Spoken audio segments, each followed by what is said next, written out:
ان الحمد للہ نحمده ونصلی علی رسولہ الکریم اما بعد اعوذ باللہ السمیع العلیم من الشیطان الرجیم من ہمزہ ونفخہ ونفثہ بسم اللہ الرحمن الرحیم یوم تشہد علیہم السنتہم وایدیہم وارجلہم بما کانوا یعملون، جس دن گواہی دیں گے ان کے خلاف ان کی زبانیں، ان کے ہاتھ، ان کے پاؤں، جو وہ کرتے رہے۔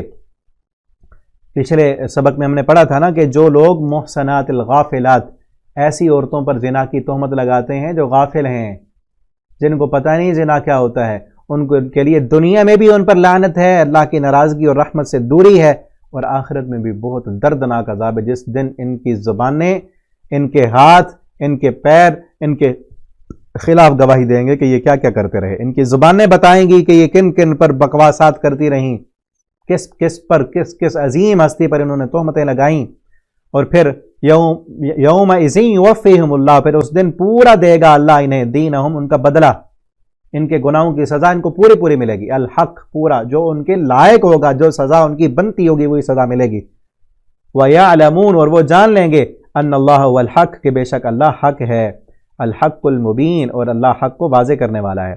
اور پھر یاد رکھیں اللہ کا قانون، الخبیثات للخبیثین، ناپاک عورتیں للخبیثین، ناپاک مردوں کے لیے ہیں، والخبیثون للخبیثات، اور ناپاک مرد للخبیثات، ناپاک عورتوں کے لیے ہیں۔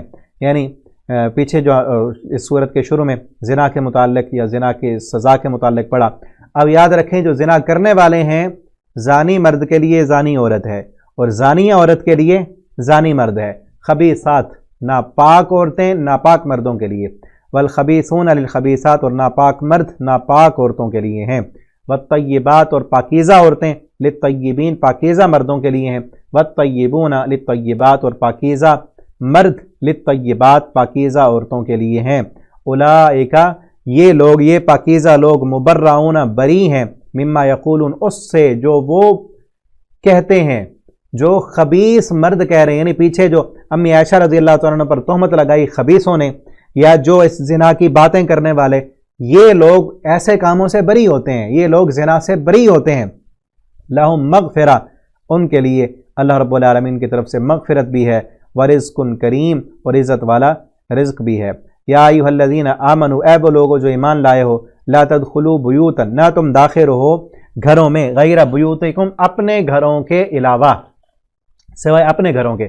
اب یہاں سے وہ احکامات بیان ہو رہے ہیں کہ جن احکامات پر چلنے سے معاشرے کو برائی سے بچایا جا سکتا ہے۔ پیچھے وہ تھے کہ برائی پھیل چکی ہو تو کیا کریں، ٹھیک ہے، زنا کو روکنے کے لیے زنا کی سزا بتائی، اب زنا کی تہمت لگانے والے کے لیے بھی سزا بتائی، اور الزام لگانے والے کی سزا بتا دی، اور جو برائی پھیلاتے ہیں، یحبون ان تشیع الفاحشہ، جو فحاشی پھیلاتے ہیں، ان کی سزا بھی بتا دی۔ اور پھر یہ کہہ دی، یا ایھا الذین آمنوا لا تتبعوا خطوات الشیطان، اے ایمان والو شیطان کے راستوں کی پیروی نہ کرو۔ وہ ساری چیزیں بتانے کے بعد اب وہ احکامات بیان کیے جا رہے ہیں کہ جن احکامات پر چلنے سے معاشرے کو برائی سے بچایا جا سکتا ہے، برائی ہوگی ہی نہیں۔ وہ پہلا حکم کیا ہے کہ اپنے گھر کے علاوہ کسی اور کے گھر میں تم نے بغیر اجازت کے داخل نہیں ہونا، حتیٰ تستأذنوا، یہاں تک کہ تم اجازت لے لو۔ اور اجازت کا طریقہ کیا ہے؟ 3 مرتبہ دروازہ کھٹکھٹانا ہے، بیل دینی ہے 3 مرتبہ۔ اگر کوئی آ جائے تو ٹھیک، نہیں آئے تو تم واپس آ جاؤ، اور آ جائے تمہیں کوئی لے جائے وہ تو سلموا علی اہلھا، اس کے گھر والوں پر جا کے سلام کرو، السلام علیکم ورحمۃ اللہ۔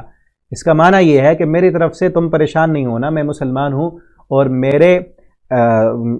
میرے ہاتھ سے، میری زبان سے، میری نگاہوں سے تم بھی محفوظ ہو، تمہاری عزتیں بھی محفوظ ہیں، ٹھیک ہے نا، یہ معنی ہے سلام کا۔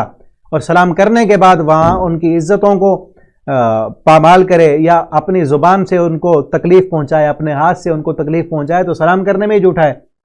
سلام کا معنی یہ ہے کہ میں مسلمان ہوں، میرے ہاتھ سے، میری زبان سے، میری آنکھوں سے، میری حرکتوں سے تم بھی محفوظ ہو، تمہاری عزتیں، تمہارا گھر، تمہارا مال، تمہاری جان، سب کچھ محفوظ ہے۔ ان گھر والوں پر سلام کرو، ذالکم خیر لکم، یہ بہتر ہے تمہارے لیے، لعلکم تذکرون، تاکہ تم نصیحت حاصل کرو۔ فإن لم تجدوا فیہا، اگر تم نہ پاؤ اس میں، یعنی اس گھر میں، احدن، کسی ایک کو، فلا تدخلوها، تو پھر داخل نہیں ہونا اس میں، پھر بھی بغیر اجازت کے داخل نہیں ہونا، حتی یؤذن لکم، یہاں تک کہ تمہیں اجازت دی جائے۔ وَإِن قِيلَ لَكُمُ ارْجِعُوا، اگر تمہیں کہا جائے کہ واپس پلٹ جاؤ، فارجعوا، تو تم واپس لوٹ جاؤ۔ ہوا ازکا لکم، یہی تمہارے لیے بہتر ہے۔ تمہیں کہا جائے کہ گھر میں کوئی نہیں، واپس جاؤ، تو چپ کر کے واپس چلے جاؤ۔